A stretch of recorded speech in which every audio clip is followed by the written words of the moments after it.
Madeline James had grown accustomed to her invisibility, merely another weary visage behind the diner counter, easily overlooked the instant a patron exited the establishment. On a rainy night, a man clad in a $1,000 coat occupied her section, locking eyes with her as he presented an offer so peculiar, so implausible, that she nearly burst into laughter right then and there. A week of playing the role of his girlfriend. $10,000. No attachments. There is a lack of closeness. Only a single role. She ought to have declined. She did not. And that was the moment when everything transformed. Madeline James had no faith in luck. Not after all that she had endured. Her 20s had been defined by endurance rather than achievement, living from one paycheck to the next, rent perpetually overdue, fatigue ever present.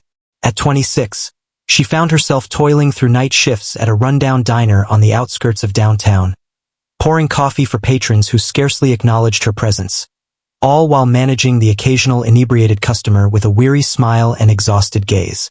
Her attire was neat yet worn, her hair often gathered in a haphazard bun, and her shoes had long ago surrendered their comfort. She was the kind of person who might easily fade into the background. That evening, the rain had been cascading down since the sun dipped below the horizon. The metropolis gleamed with a polished sheen, as streetlights danced through the misty veil of fogged glass. Within the diner, the warmth was palpable, yet it lacked a sense of comfort. The harsh glow of fluorescent lights illuminated sticky menus, while the lingering aroma of burnt grease hung in the air, an ever-present reminder of the place's character. As Madeline tidied up the booth, the soft chime of the bell above the door caught her attention. First, she didn't even glance up. Patrons frequently entered, seeking refuge from the downpour. Yet this individual stood apart. She cast a quick look and paused. The man who stepped inside appeared as though he had just strolled out of a glossy magazine advertisement. His coat remained dry despite the raging storm outside, impeccably tailored to complement his tall frame. His dark hair was meticulously arranged, his jawline defined, his expression enigmatic. His eyes, a chilling shade of gray-green, sharp and intent, scanned the room before settling on her. She locked eyes with him for a fleeting moment longer than intended before swiftly looking away, snatching a menu and making her way to his booth. He settled into his seat with an air of ownership, as if he commanded every space around him, observing her as she drew near. She found herself disliking the sudden clumsiness of her hands. "How about some coffee?" she inquired, placing the menu aside. He stated it plainly, black. She nodded and began to walk away, but just as she was about to leave, his voice called her back. "I have a question," he stated. "Additionally, a proposal." She furrowed her brow, casting a quick look behind her. "I don't fit that mold of a waitress." He offered the slightest suggestion of a smile, one that barely touched his eyes. "This proposal is different from what you might expect." In that moment, she truly focused her gaze on him. And that was the moment when everything started to change. He expressed a need for someone, for a duration of 7 days, to act as if you are my girlfriend. Engagements in the public eye, an elegant affair, a few gatherings, nothing else. She gazed at him, anticipating the punchline, yet he remained composed and earnest. He added, "I'll pay you $10,000, 50% in advance. The remainder once the week concludes." Madeline's eyes fluttered open. "What makes me the one?" He inclined his head, as though examining her features. "Your authenticity shines through. You exist in reality. I want others to see that I have the ability to create something meaningful." She released a gentle, unexpected laugh. "Your thoughts are quite extraordinary." It seems he was in agreement. "However, I present you with an opportunity for escape, even if only for a brief moment." She ought to have turned and left. She ought to have refused and labeled him a madman. Yet, something within her hesitated. Something weary, something sore, something inquisitive. $10,000 has the potential to sustain 6 months of rent. It might grant her a moment to exhale. "What's the hidden detail?" she inquired. "No physical expectations. He stated there should be no emotional attachments, only surface impressions. 1 week. She gazed at him once more, attempting to unravel the mystery of the man before her. He was the sort of individual who had consistently inhabited a realm that seemed distant from hers. But he wasn't smiling as if he were playing games with her. He appeared, in some way, equally as weary as she felt. Madeline folded her arms across her chest. A deal has been struck. However, if you are not being truthful, I'm being honest, he stated. Not for you. In that moment, everything shifted for her. Madeline had never experienced such a smooth ride in a car before. The sleek black town car glided through the city, its presence so subtle that it seemed to hover just above the pavement, creating an atmosphere where the outside world felt blissfully muted. She perched rigidly in the back seat, gazing through the darkened glass, her fingers tightly gripping the strap of her frayed purse. Everything seemed dreamlike. Only 2 days prior, she found herself mopping floors at the diner, meticulously counting quarters to afford a gallon of milk. Now she was heading to a luxurious hotel to meet a man who had casually given her a check for $5,000 as if it were mere pocket change. She kept the arrangement to herself, not revealing it to anyone. No one was there to share it with. There are no close friends. There are no relatives in close proximity. Even if she had someone, how could she articulate it? A newcomer enters her world, presents her with a week of make-believe, and she agrees, driven by the pressure of her circumstances. It felt disheartening when she pondered it too deeply, so she chose not to. She continuously reassured herself that it was merely a week. As the vehicle came to a halt, a doorman in uniform gracefully opened her door, referring to her as Miss James. She felt utterly absurd. Her jeans, though worn, were freshly laundered, and her sneakers bore the marks of many adventures at the toes. Yet, she strode through the lobby with her head held high, as if she were meant to be there, despite the fact that the chandelier overhead likely surpassed the value of all her possessions. Alexander had been anticipating her arrival. He lingered by the elevator, clad in a dark charcoal suit that appeared as if it had been tailored to his very form. No signs of aging here. His hair was elegantly swept back, his watch sparkled with sophistication, and his posture exuded an air of flawless confidence. For a fleeting instant, Madeline paused, contemplating once more what it was about her that made her the perfect fit for this peculiar scheme. "You're early," he remarked, his tone gentle. "Indeed, you are as well," she responded. He remained expressionless, yet she caught a subtle rise at the edge of his lips. "Ascend to the upper level. There's much to discuss." She stepped into the elevator behind him, a quiet tension filling the space as they rose to the penthouse suite. As the doors swung open, she entered a realm that might easily be confused with an opulent residence. Expansive windows reaching from floor to ceiling, gentle illumination, and modern furnishings create an inviting atmosphere. She had never even envisioned spaces like this, much less stepped foot in one. Alexander waved his hand toward the sofa. "Take a seat. We're about to embark on a quick exploration of your identity." She opened and closed her eyes slowly. "Beg your pardon? For the upcoming week, you are no longer Madeline James, the waitress. You are Madeline James, my partner. I've crafted a narrative about our origins, the journeys we embarked on, and the passions that define you. It's essential to commit it to memory. Questions will arise. And lenses." Madeline arched an eyebrow. "So I'm a performer now? Imagine stepping into the role of a lifetime," he remarked, presenting her with a folder brimming with notes. She flipped it open and glanced through the pages. Imaginary biographies, crafted tales, and even exchanged humor.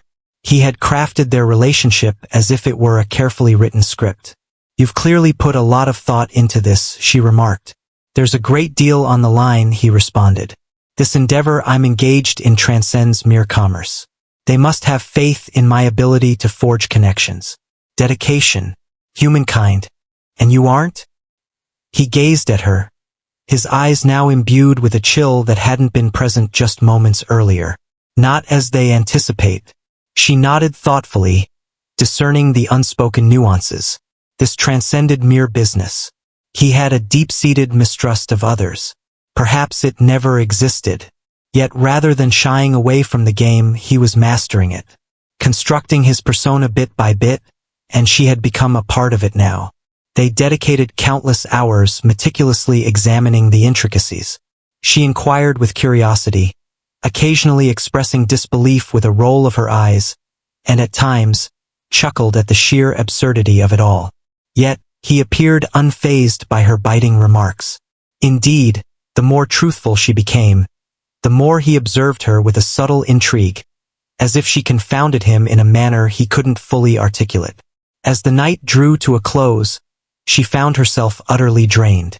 "You'll be staying here tonight," he declared unexpectedly. "Excuse me? The initial gathering is set for tomorrow morning, at dawn. It would be more convenient if you were already present. Your own space awaits you." No commitments.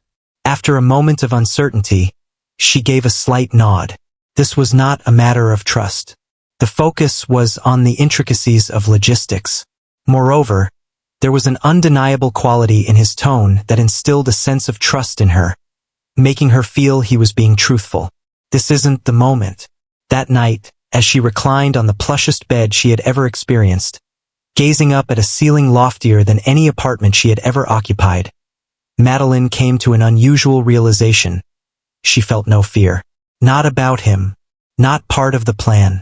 Not even of the deception she was on the brink of embracing. What frightened her, beneath the surface, was the intensity of her desire to find a place in this world, even if just for a fleeting moment. The initial event was entirely different from what Madeline had envisioned. She had envisioned a vibrant celebration with cameras clicking and champagne cascading in elegant glasses, but what she encountered was something much more daunting, composed, subdued, and populated by individuals who could detect a falsehood from a distance. The gathering took place over brunch in the opulent penthouse of a towering high-rise, hosted by the global investors whom Alexander was seeking to impress for a significant deal. Each guest exuded strength, sophistication, and an uncanny ability to perceive others with disquieting precision. As she entered alongside him, she sensed the weight of their gazes, their courteous smiles tinged with intrigue and scrutiny. Alexander refrained from reaching for her hand, yet he remained near, his presence unwavering and authoritative. He presented her with a measured clarity, calling her a Maddie, a detail she recalled from the dossier he'd provided, his meticulously crafted portrayal of their imagined connection. In this narrative, she was a graphic designer. They encountered each other at a charity event and connected through a mutual enthusiasm for urban revitalization.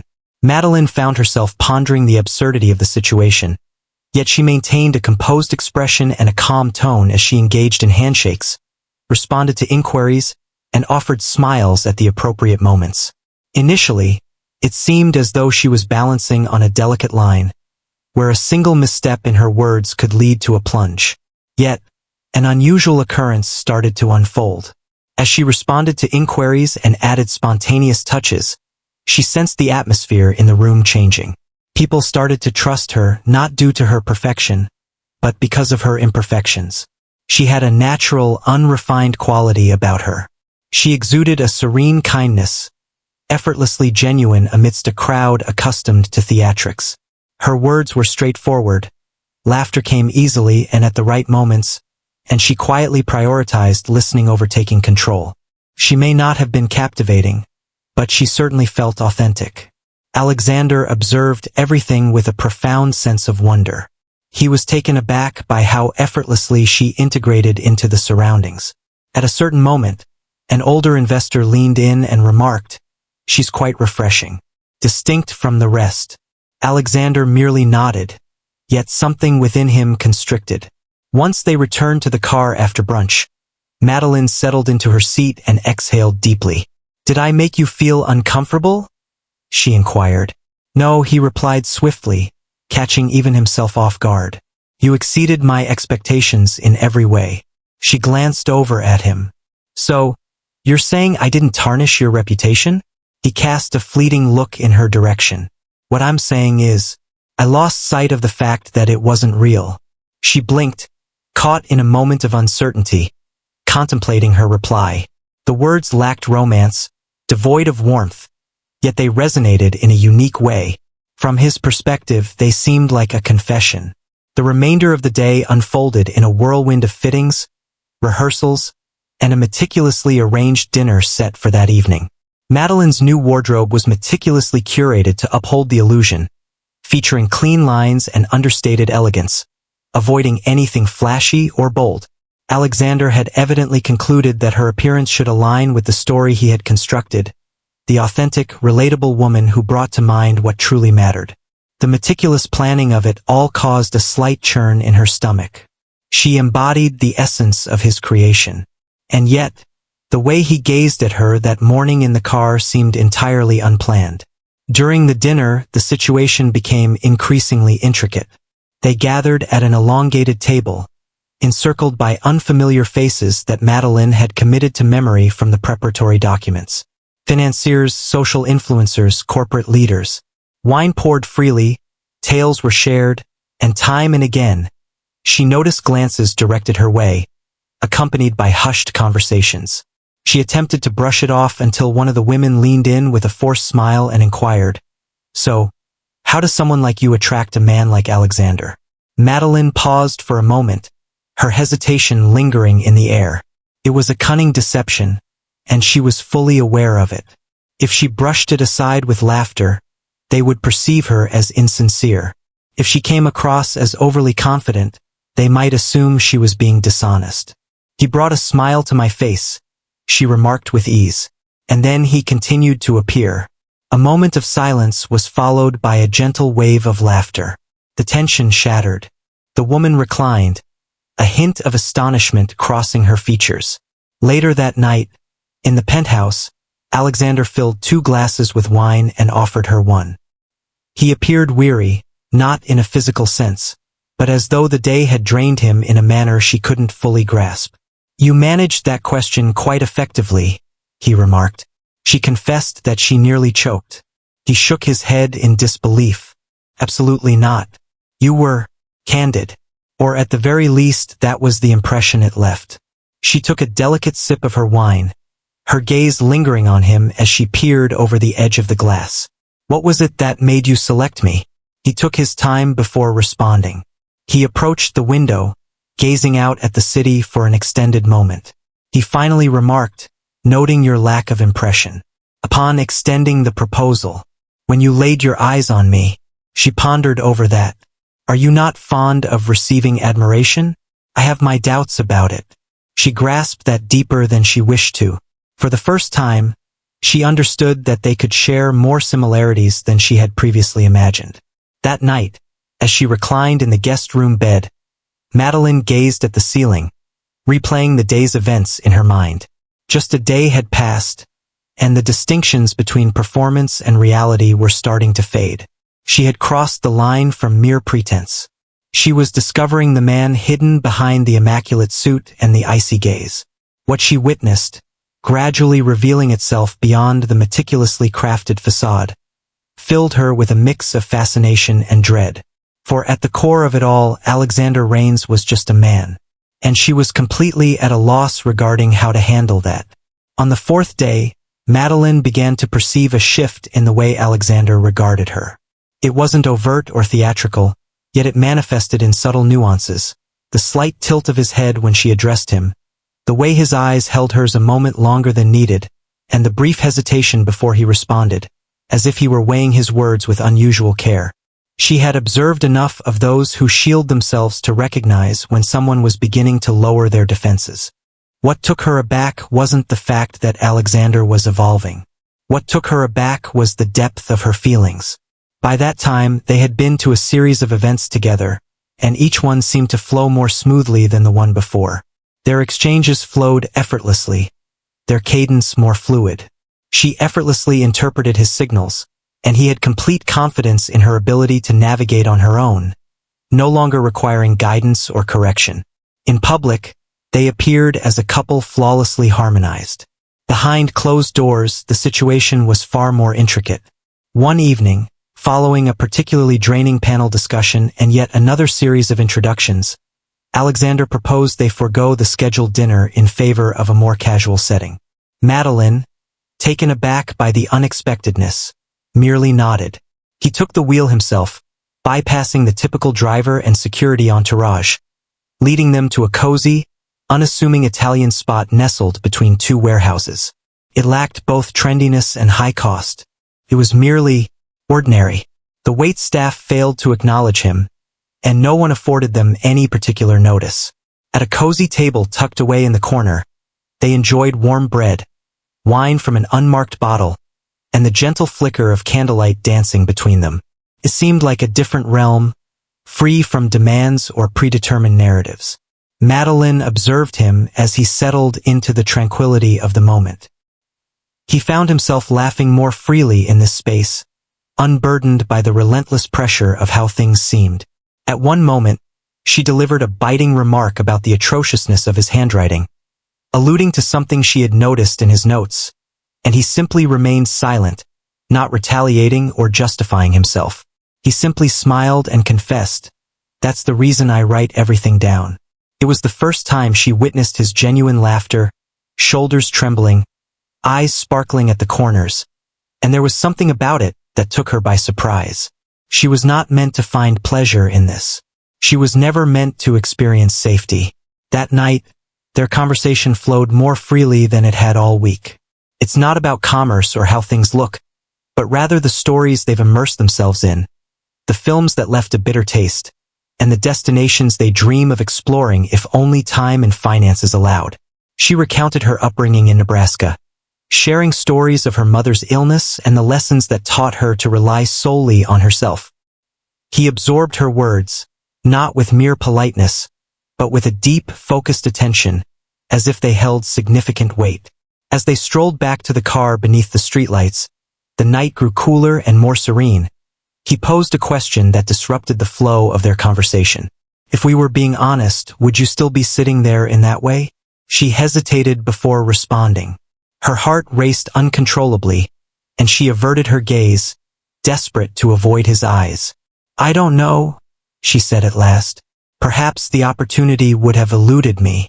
"That's not what I requested," he responded. She pivoted to confront him completely, remaining motionless on the pavement. "Indeed, that is correct. I would indeed." He remained silent thereafter. He remained expressionless. He merely nodded, as if he were cataloging that response in a hidden recess of his mind. That night, as they made their way back to the penthouse, the atmosphere surrounding them was thick with unspoken words, yet it carried a sense of warmth. It brimmed with an ineffable essence, a presence that had lingered in silence, yearning for recognition. Madeline retreated to her room in silence, lingering at the threshold for an extended moment before finally shutting the door. She was uncertain about the dynamics unfolding between them, or the implications of it all, yet she could sense a shift in the air. It wasn't solely about him. She was transforming as well. And the most chilling aspect was that, after so many years, she found herself not wanting to flee.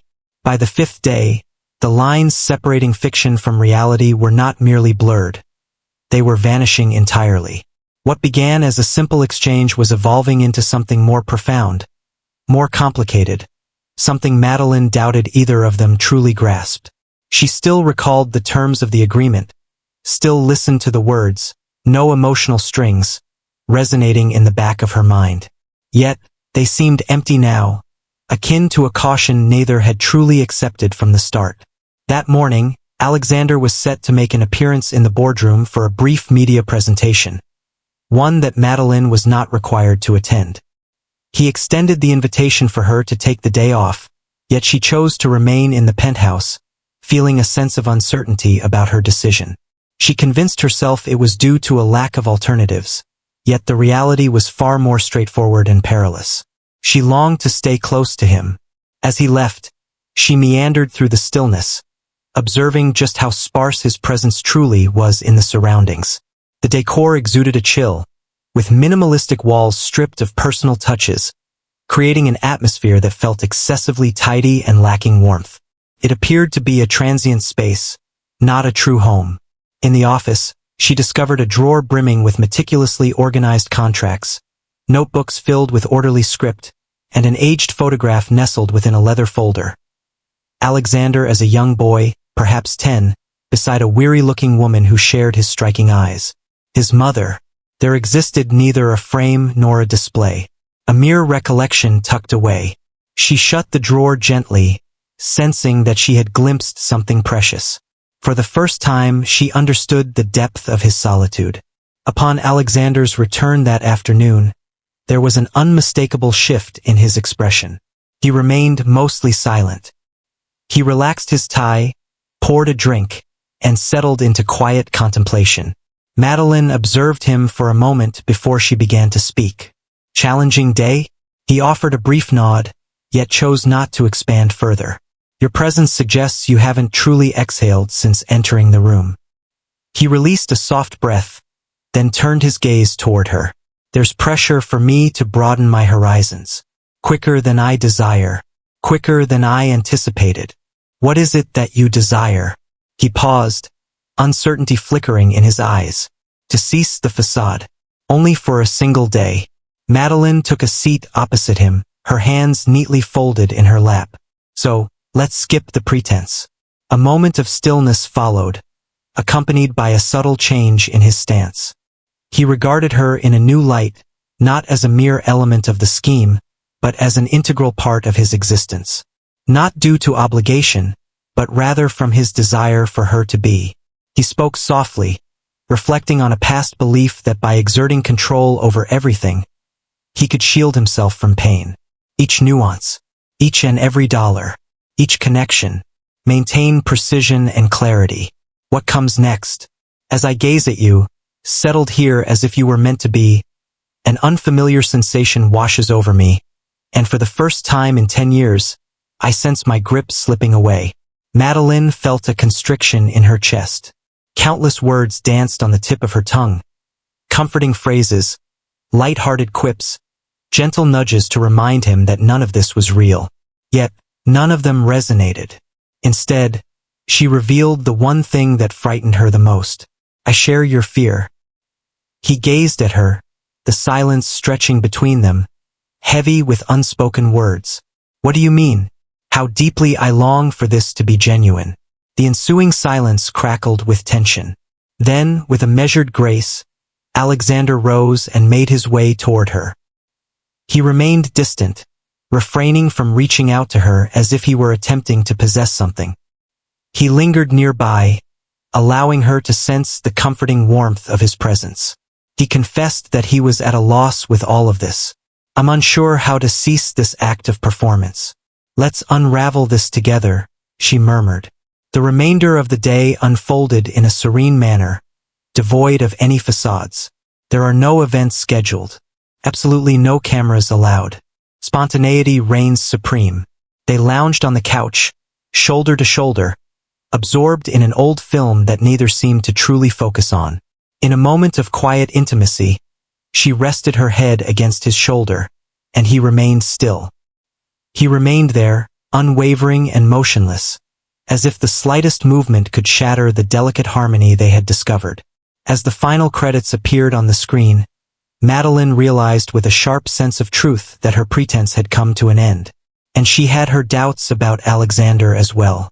Yet the dread of what lay ahead surged quickly, like an unstoppable tide. Every narrative she had ever experienced, every instance that had brought her such joy, had invariably been accompanied by a conclusion, and this one was meant to conclude in just 2 more days. On the 6th day, Madeline had entirely lost the ability to distinguish between reality and imagination. What had once been a meticulously staged performance over the course of a week now resonated as the most genuine bond she had ever felt. The man she had once seen as merely a stranger in a sharp suit had transformed into something entirely different. And that filled her with a fear she hadn't anticipated. The day unfolded at a leisurely pace.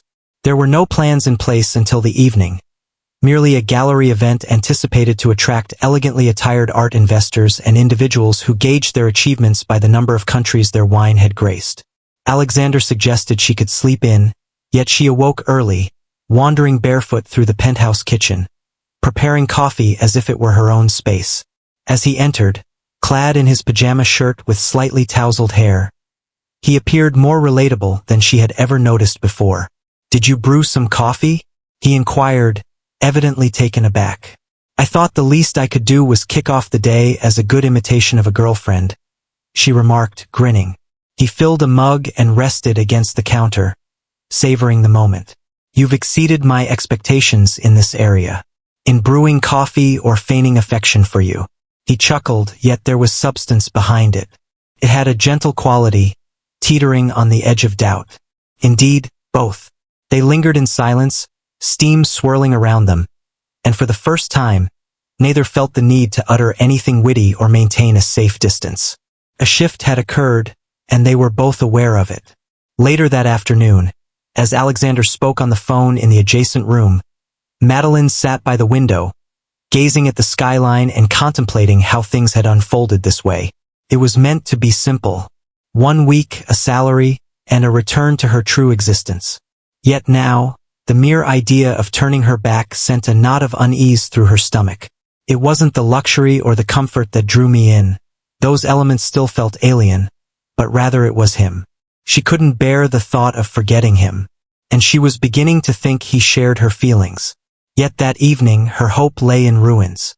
The gallery captivated with its stunning glass walls, contemporary sculptures, and the gentle ambience of classical music in the background. Alexander made his entrance in a sharp black suit, while Madeline donned a delicate pale blue dress that he had selected for her. As soon as they entered, they captured the attention of everyone in the room. They embodied grace effortlessly, an enigma cloaked in allure. Whispers filled the air as eyes lingered, and footsteps drew near. In that initial hour, everything unfolded flawlessly, until Madeline caught a glimpse of a conversation that made her heart race. She had ventured into the hallway for a brief moment of respite when she overheard 2 men conversing, one of whom was a senior partner at the investment firm that Alexander had been chasing all week. One inquired, "Is it indeed true that he engaged her for the part? I heard she's not even from his realm." The other man let out a soft laugh. "This quintessential reigns. Manage the visuals. Make it appear as though he's being disciplined.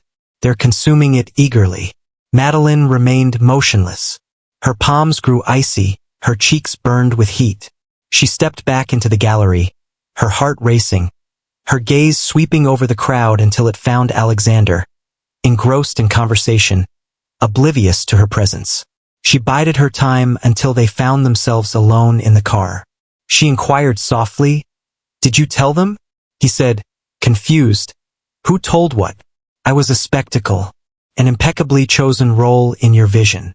His bewilderment wavered. His quietude spoke volumes, providing the only response she sought. It emerged, he stated with deliberate slowness. "However, I refrained from conveying it to them outright." Madeline's voice faltered. "So I'm a strategy now? Did you create something to secure a deal?" "No," he replied swiftly, his gaze fixed on hers. "It began differently. However, it has changed significantly. You're aware of that." "Doi?" she inquired. "At this moment, I sense that I am merely a piece in your elaborate and costly strategy. This was never my intention. Yet it did," she remarked. "Now, I find myself questioning what is truly real." He extended his hand toward her, yet she withdrew. The journey back to the penthouse unfolded in quietude. She made her way directly to her room, secured the door, and settled onto the bed, her gaze fixed on the contract she had tucked into her purse that very first night. It was merely a sheet of paper, only a week, simply a consensus. Yet at some point she ceased to perform a role. And now it seemed as though she was the sole one who had experienced it. Madeline spent the night wide awake. She reclined on the bedspread in her dress, the zipper still undone at the back, gazing up at the ceiling of a space that never quite belonged to her. She found herself revisiting the dialogue she had caught at the gallery, along with every phrase Alexander had uttered during their drive. She yearned to trust him, to cling to the memory of the man who had chuckled in the kitchen that morning and confessed he didn't know how to cease his act. Yet the uncertainty resonated more intensely now, and heartbreak, she had discovered, was most evident in the stillness of silence. As dawn broke, she had meticulously gathered all her belongings. She took only a few things, just what she had brought along with the blue dress she found too difficult to part with. She neatly folded the contract and set it down on the kitchen counter, accompanied by the envelope that held the remaining payment. She had never deposited the initial payment. It was of no consequence now. Certain aspects of her existence remained beyond the reach of commerce. There was no note left behind. She entered the elevator, dragging a suitcase that squeaked, her heart heavy not only from the events that had transpired but also from the hope she had allowed herself to nurture. That perhaps, just perhaps, this time would unfold differently. She had embodied her character flawlessly. In her pursuit, she overlooked the fact that genuine existence unfolds without a predetermined narrative. Downstairs, the vehicle was absent. There were no farewells, no intense pursuit. The city pulses with life, a whirlwind of movement and sound, horns honking. Yet amidst it all, the girl steps out of the building, tears streaming down her face, her heart feeling as though it's collapsing within her. She returned to her former apartment across town. A fifth-floor walk-up with creaky stairs and thin walls that allowed every sound to seep through. It may not have been significant, but it belonged to her. She tossed her bag into the corner, drew the curtains shut, and allowed herself to weep until exhaustion took over. She remained silent, ignoring messages, avoiding social media, and refraining from contacting anyone. After a lengthy period, she allowed herself to fade into the background once more. Throughout the city, Alexander found himself positioned at the kitchen counter, gazing intently at the envelope she had forgotten. He returned home late after a grueling, restless night filled with meetings and crisis management, only to be met by the stillness and emptiness that awaited him. The penthouse seemed off without her, excessively spacious, unnervingly silent, and overly restrained. He grasped the contract, tracing the crease in the paper with his fingers, and suddenly came to a realization that left him frozen in place. She had always felt like an outsider in his realm, and yet, she had crafted an atmosphere that beckoned him to stay forever. He chose not to visit the office that day. After years of relentless scheduling, he finally decided to cancel every meeting. He wandered the city for hours, aimlessly strolling without a destination, driven solely by an urge to keep moving. He found himself standing outside a quaint little bookstore, a place they had briefly visited earlier in the week. She had gestured toward the window, reminiscing about how she once dreamed of owning a shop just like it. He hardly paid attention back then. At this moment, it consumed his every thought. The following morning, he discovered the shelter where she had briefly lent her support during her college years. It was an aspect of her life she had only alluded to once, almost casually, as if she believed it wasn't significant enough to delve into. Yet, he recalled, he generously contributed enough to cover the entire year's operations, doing so anonymously with a single stipulation, that they name a new reading room in her honor, not out of a desire for acknowledgement. Yet, he felt compelled to engage in an endeavor that transcended mere image or strategy. Something genuine. Time flowed by. Madeline resumed her routine, taking on shifts at the diner during the night and spending her mornings tidying up apartments. The funds might have made a difference, yet she found herself unable to reach for them. She stored it in a box beneath her bed, untouched, as if it were tied to a chapter of her life that had faded away. She felt his absence keenly. That was the most challenging aspect. Not the extravagance, not the focus, that individual, his aura. His quiet presence in her moments of need, and his unexpected expressions when she least anticipated them. Yet, she reassured herself that her decision was indeed the correct one. As the diner prepared to close its doors for the night, he stepped inside. He chose not to don a suit. Without a driver and no phone to grasp, there he was, clad in jeans and a sweater, appearing more fatigued than she had ever witnessed, yet somehow more authentic as well. He approached the counter with a deliberate slowness, as though the very act of moving too quickly might cause her to disappear. "I'm not here to resolve it," he stated. "I simply wish to have a conversation." She remained silent, yet she made no move to hinder him. He inhaled deeply. "You were correct. Concerning all matters, I regarded you as the answer to my problems, as if there were a tool to gently ease the edges of the universe I created. Yet you were absent from the picture. You were the sole genuine presence in my life. In that moment, she gazed at him with depth, truly seeing the man who stood behind the vast empire.